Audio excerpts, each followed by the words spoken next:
So, pagkalagay natin na 35% sa materials, 15% sa labor, so 50. May matitira kang 50%. So, ang ginansya mo yung 5,000 sa 10,000 yan. Di pa jud mapanos, di mapanis. Mapanis, no? Kahit hindi magbinta ka, hindi mapanis. Antayin mo lang.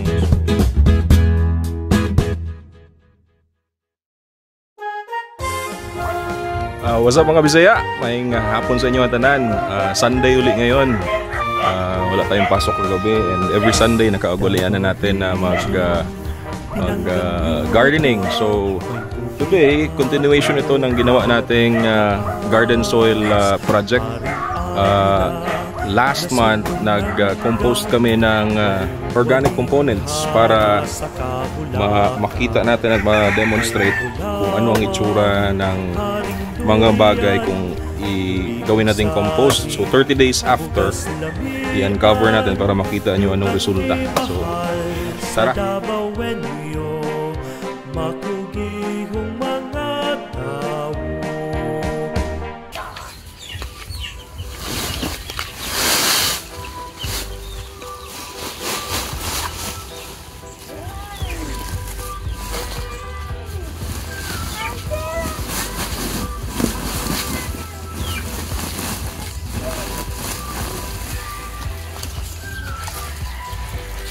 Karton.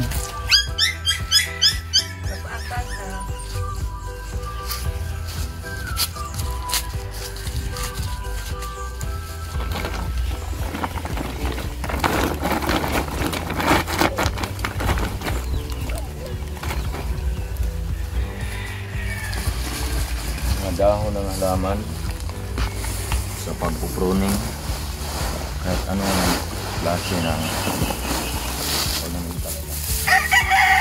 mga balat ng gulay, sari-sari, mais, balat ng mangga.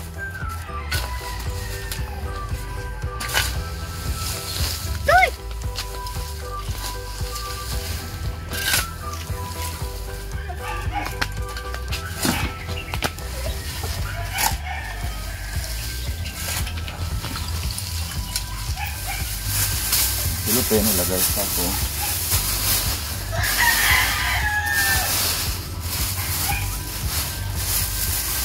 Dahon na madready ka o kakuwate sa ilalim. Yan yung pinakauna. Sumunod ay dahon ng kamuting kahoy ng init dyan sa ilalim. Kailangan ng init dyan sa ilalim para madaling ma-dissolve. Next, ito na. Pinaghahalo ng mga bagay.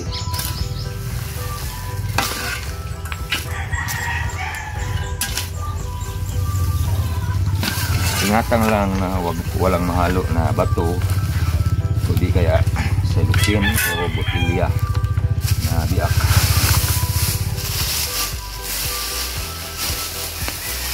Ilagay natin yung ating isang ihalo dyan na magsilbing reactor. Kapag ilagay natin yon, magre-react yung mga substance dyan sa loob at lalong mag-create ng init para madaling ma-dissolve. Ito yung ating panghuli na ilagay. Abo.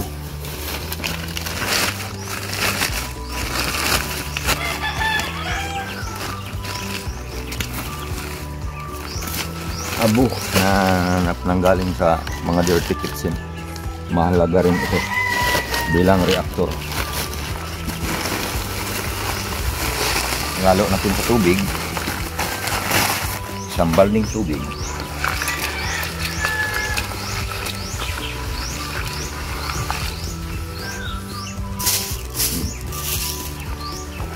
Ilagay sa pinakaibabaw.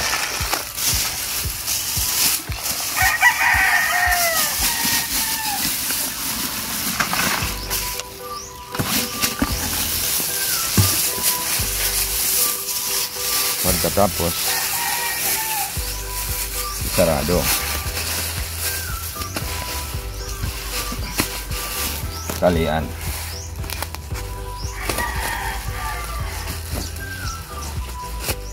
At ilagay sa isang tabi.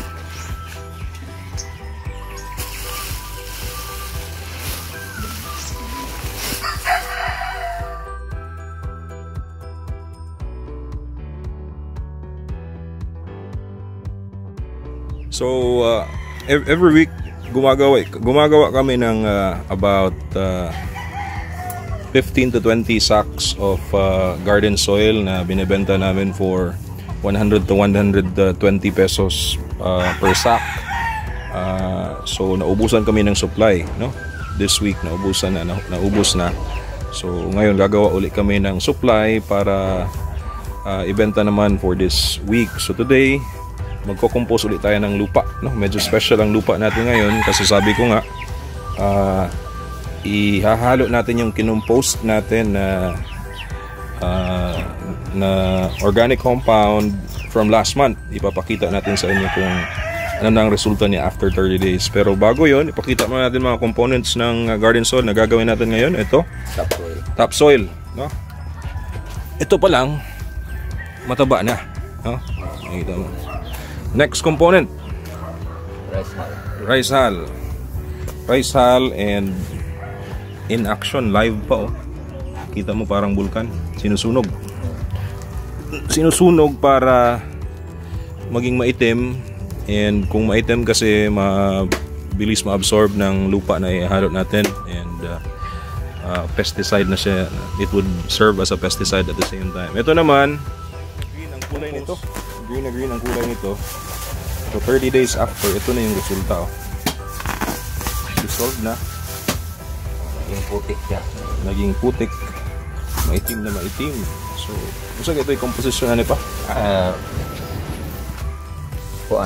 Dahon ng madrikakaw. Mga dahon ng madrikakaw. Ito yun. Mga karton, papel. Tapos, abok. Kasi ito yung mga item na nakukuha lang sa paligid ng ating mga bahay. Ginawa natin ng compost para mapakinabangan. Layer na gano'n. So, kita nyo ang silupin, nagiba, no? Dahil sa init. Mainit kasi yung dahon ng madrikakaw. So, ang mga papel, wala na sila. Init dito ng madrikakaw. Close up lang nato para makita din nila. Ayan. Itim na itim. Kaya mataba ang gulay na makakain ng ganyan na nutrients ng lupa. Ito naman, wala. So ito pa. Nandito na pati yung mga dahon ng kahoy, dahon ng utas, dahon ng rambutan, kung ano-anong kahoy.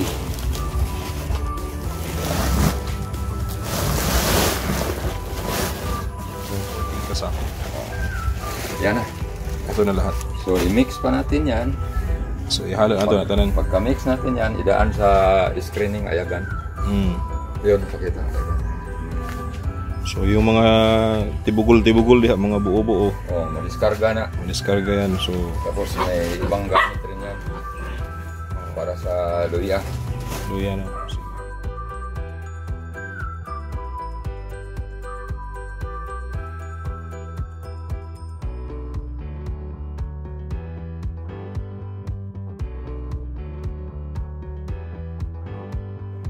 Ang may advice ko, ito, pangunahing dahilan bakit natin ipinakita ito sa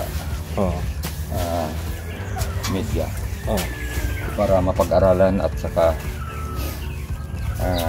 maging example na pwede pala. Palagay natin na 35% sa materials, 15% sa labor, so 50. May matitira kang 50%. So, ang ginansya mo yung 5,000. Sa 10,000 yan. Di pa jud mapanos, di mapanis. Di mapanis, no? Kahit hindi magbinta ka agad, hindi mapanis. Antayin mo lang. So matapos paghaluin ng bahagya, ang next step is dadaan sa strainer, no?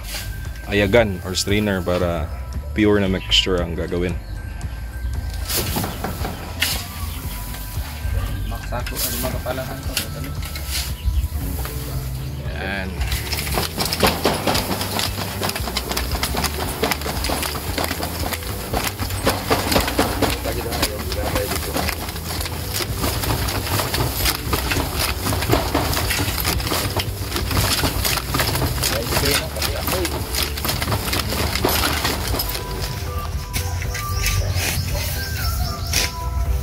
Batud. Batud. Oo. Batud. Kira makamay dat lagi sila.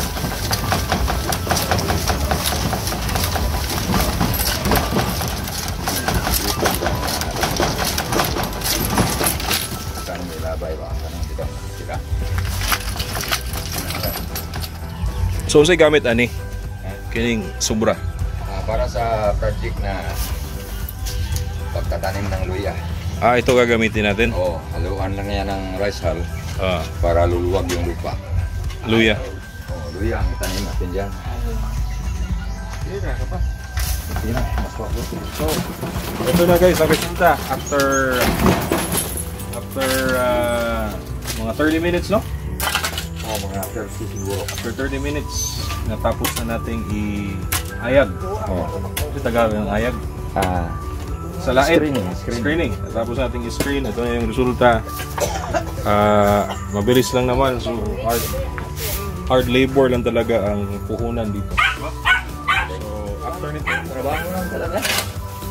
so, aside sa kaunting capital, hard work lang talaga ang puhunan, no?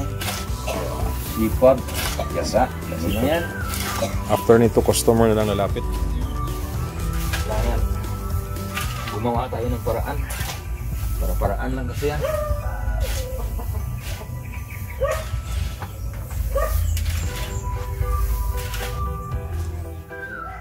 Sa pasanga, estimate lang ka mga lima tao sa pasanga. Parang kaya rin na ba? Binlan sa amin mo siya o binlan mo siya o kaya ba niyang buhiyon?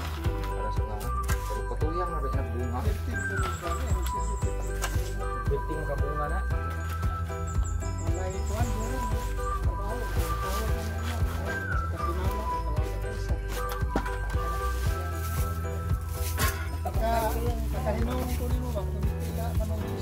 Oh, tingbalak. Kuan man to kanang ako lagi yung pa sundon dito kay kuan mo sa tinan dito baho na po kinahanglan kada adlaw ko kay una nang magdala kag tawo lisod ng mga sinan to siya.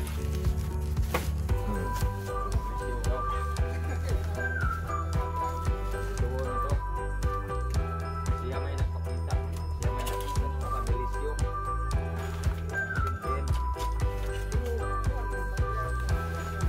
Oh, yan. Pagkaan. Pero to. Pero na yan na. Size ang buhok. Size? 5 nito na. Ang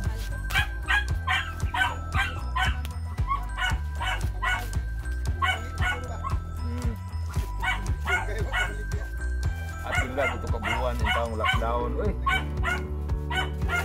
Susunod tsura siyudad ba na?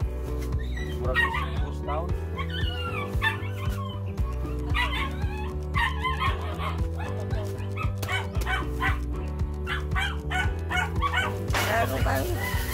So guys, natapos na natin yung proseso ng pag-produce natin ng garden soil, no? Medyo kinapos lang tayo sa sako kasi yung total mixture na nagawa natin could make for up to mga 14 to 15 sacks, pero 10 sako lang meron tayo.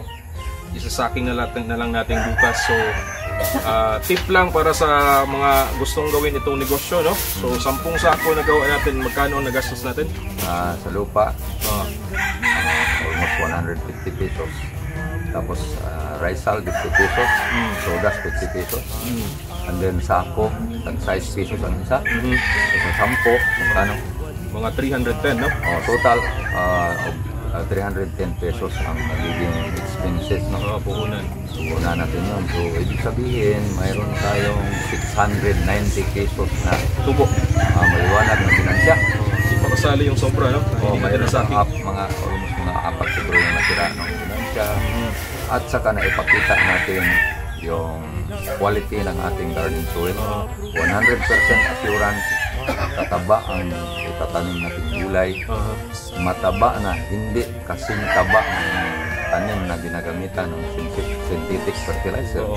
Ibig sabihin, ang output noon papunta sa ating katawan, yung gulay na hindi in-applyan ng synthetic fertilizer, magiging mabiyaya ang katawan natin. Safety tayo sa chemical. Safe sa katawan, no? Safe sa katawan. Isang ginansya. Exactly. So, may mga natira pa tayong lupa galing dun sa pag-screening natin. Mga 3-4 na sako siguro yun. So, next week, ang plano namin gawin dyan is gagamitin natin yun para tamnan ng luya. So, abangan nyo yan. Sunday uli natin gagawin yan kasi walang pasok. Tapos, Monday natin i-upload. So, alright. So, yan na muna guys. Salamat sa panonood. Palati lang nakaantabay. Huwag kalimutang mag-like at mag-subscribe. Lutong Bisaya po is our channel name. Magandang hapon po sa inyong lahat.